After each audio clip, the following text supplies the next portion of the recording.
તો તમિલનાડુમાં નવી સરકાર બનવા પર સસ્પેન્સ યથાવત છે। તમિલનાડુમાં સર્જાયો છે સમર્થન પત્ર પર વિવાદ।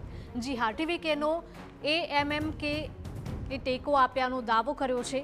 એએમએમકેના એમએલએ એસ કામરાજે ટેકો ન આપ્યો હોવાનો દાવો કર્યો છે।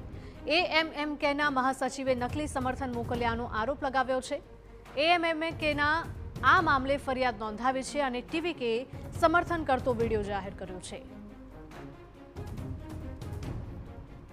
તમિલનાડુમાં 108 બેઠક જીતીને સૌથી મોટા પક્ષ તરીકે ઉભરેલી વિજયની પાર્ટી એટલે કે ટીવીકે હાલ બહુમતનો આંકડો મેળવવાના પ્રયાસો કરી રહી છે અને આ દરમિયાન એએમએમકેના મહાસચિવ ટીટીવી દિનાકરને આરોપ લગાવ્યો છે કે ટીવીકે તેમના પક્ષના એકમાત્ર ધારાસભ્ય એસ કામરાજના સમર્થનનો એક નકલી પત્ર રાજ્યપાલને સોંપ્યો છે। દિનાકરને આ મામલે ચેન્નાઈના ગુંડી પોલીસ સ્ટેશનમાં લેખિત ફરિયાદ પણ નોંધાવી।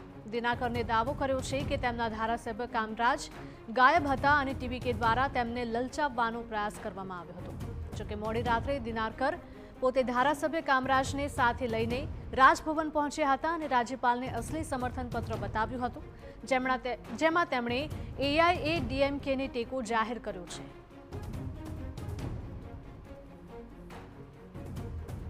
બીજી તરફ વિજયની પાર્ટી ટીવીકે આ આરોપોને ફગાવતા ધારાસભ્ય એસ કામરાજનો એક વિડીયો જાહેર કર્યો છે અને આ વિડીયોમાં કામરાજ પોતે વિજયને સમર્થન આપવાની વાત કરી રહ્યા છે અને કહી રહ્યા છે કે આ નિર્ણય દિનાકરની સંમતિથી લેવામાં આવ્યો છે।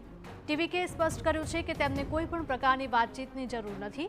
હાલ આ મામલો પોલીસ સ્ટેશન, પોલીસ તપાસ અને રાજકીય વિવાદો વચ્ચે ગૂંચવાયેલો છે।